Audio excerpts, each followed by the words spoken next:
Alors, bonjour les amis, j'espère que vous allez bien et que vous continuez d'avoir des idées de génie que vous concrétisez à travers la plateforme Arduino.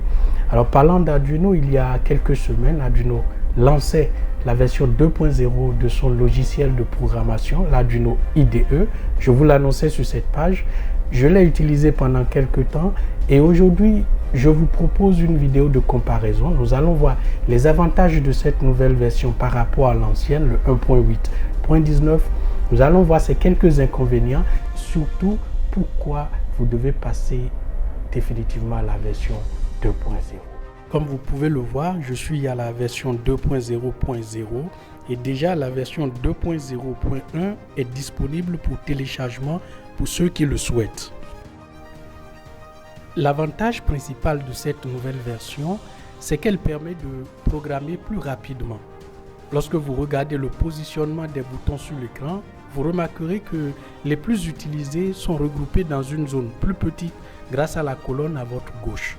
Ainsi, vous y accédez plus rapidement.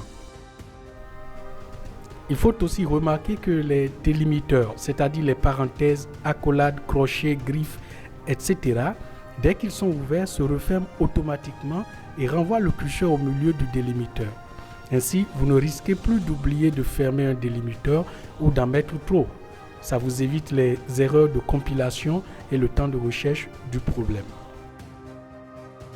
Pour permettre plus de clarté des hiérarchies dans votre code, vous avez à présent des traits verticaux, des marques d'indentation. Ainsi, vous pouvez facilement mettre chaque instruction dans le bloc approprié sans risque de vous tromper.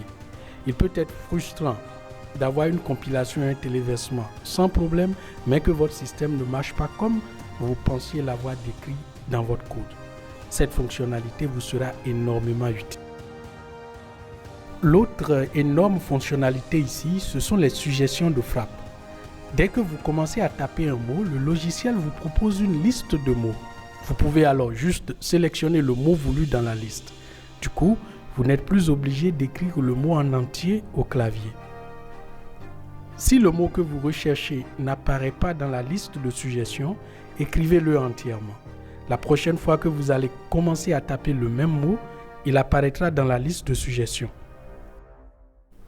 Pour utiliser cette fonctionnalité, il vous faut l'activer dans Fichier, Préférences et cocher la case Suggestions rapides pour l'éditeur.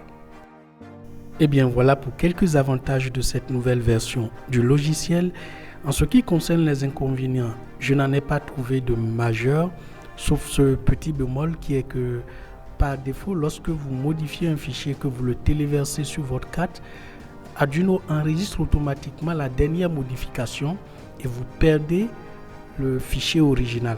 Alors que parfois vous avez besoin de revenir au fichier original afin de faire d'autres modifications pour des tests. Cependant, vous pouvez surmonter facilement ce problème en allant toujours dans Fichier, Préférences et vous décochez la case de l'enregistrement automatique. Décochez l'enregistrement automatique et là, vous pouvez manuellement enregistrer vos fichiers lorsque vous les modifiez. Bien, chers amis, voilà ce que j'ai pu recenser comme avantages et inconvénients de cette nouvelle version. Pour moi, les avantages l'emportent largement sur les inconvénients et je pense que je passe définitivement à la version 2.0. Alors, si vous avez aimé cette vidéo, n'hésitez pas à la liker, à la partager et d'ici là, portez-vous bien.